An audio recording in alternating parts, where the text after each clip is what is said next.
Assalamualaikum warahmatullahi wabarakatuh. Perkenalkan, nama saya Sifaura, NIM 205231228 dari kelas PPS 2F. Di sini saya akan menyampaikan mengenai perjanjian Giyanti pada tahun 1755 dan terbelahnya Tanah Jawa. Perjanjian Giyanti ini merupakan suatu peristiwa besar pada masa lampau sebagai perekat ingatan masyarakat mengenai peristiwa tersebut.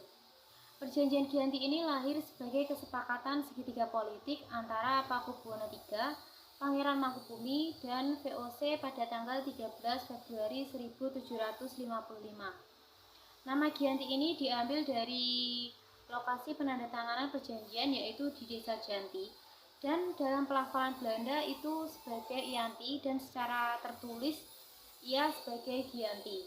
Dan tempat tersebut dikenal dengan Dukuh Kerten, Jantiharjo, Karanganyar, Jawa Tengah. Di masa silam, perjanjian Giyanti itu dibuat dalam rangka meredam api konflik yang terjadi secara terus-menerus pasca perpindahan Keraton Kartasura ke Surakarta. Nah, api dari peristiwa itu ternyata belum sampai pada akarnya. Lalu ketika itu Mangkubumi yang telah membantu Pakubuwono II dalam meredam api konflik tersebut mendapatkan hadiah sebidang tanah dari Pakubuwono II. Namun luas tanah tersebut membuat salah seorang pangeran mengeluhkan atas ketidakadilan terkait hadiah tersebut. Lalu sang pangeran pun mengeluhkan masalah tersebut kepada Gubernur Jenderal Baron van Imhoff. Lalu sang gubernur pun mengeluarkan keputusan yang membuat tanah tersebut tidak jadi diberikan kepada Mangkubumi. Seorang peneliti sastra dan kebudayaan Jawa mengatakan bahwa akhirnya dia minta izin kepada Pakubuwono II untuk melakukan perlawanan. Nah, perlawanan ini pun mendorong Gubernur VOC untuk Jawa Utara Nicholas Harting mengambil sikap untuk menyelamatkan daerah operasionalnya secara tertutup. Lalu setelah berulang-ulang melakukan perundingan dengan Mangkubumi, Harting pun bersepakat dengan Mangkubumi yang juga hendak menjadi penguasa tanah Jawa. Tanggal 23 September 1754, nota kesepahaman VOC dengan Mangkubumi terlaksana dan disampaikan kepada Pakubuwono III selaku pengganti Pakubuwono II. Di nota tersebut menyatakan bahwa Pangeran Mangkubumi mendapatkan wilayahnya. Pada tanggal 4 November 1754, Pakubuwono III menyatakan persetujuan terhadap hasil perundingan tersebut. Dan kesepakatan tersebut mendorong terjadinya sebuah perjanjian besar yang ditandatangani di Desa Giyanti beberapa kilometer di sebelah timur Surakarta. Penandatanganan perjanjian itu menjadi pangkal dari terbelahnya tanah Jawa menjadi dua, atau yang dikenal dengan Palihan Nagari.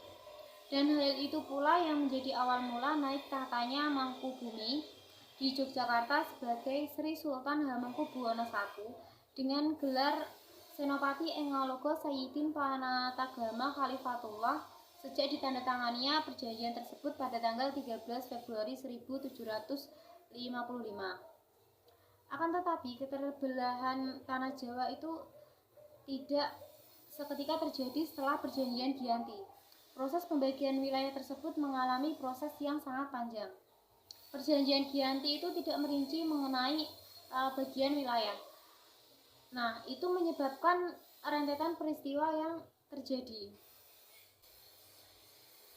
Sementara itu, pasca perjanjian Giyanti, Raden Mas Said atau Pangeran Sumbernyowo yang dahulu membantu Mangkubumi masih terus melakukan pemberontakan untuk menuntut haknya sebagai penguasa wilayah.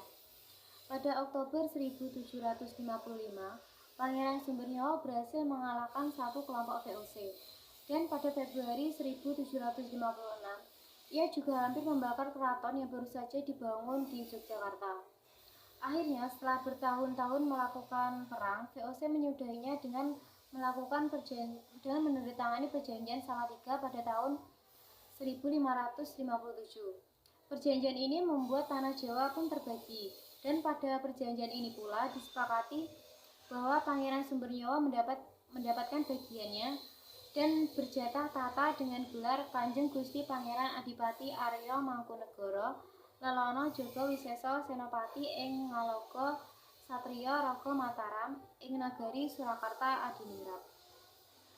Pada 1813 di masa Gubernur Jenderal Thomas Stafford Raffles dari Kerajaan Inggris, Kesultanan Yogyakarta juga terbelah dengan lahirnya Pakualaman. Dengan demikian, Tanah Jawa pun memiliki 4 wilayah.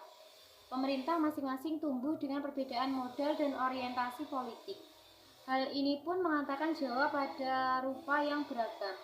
Dinamika politik yang digerakkan oleh angin revolusi pada masa pertengahan 1940-an dan masing-masing mengalami nasib yang berbeda.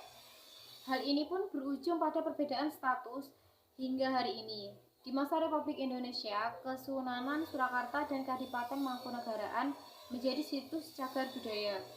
Sementara wilayah Yogyakarta yang di dalamnya juga terdapat Pakualaman menjadi daerah istimewa Yogyakarta. Sekian yang dapat saya sampaikan, kurang lebihnya mohon maaf. Wassalamualaikum warahmatullahi wabarakatuh.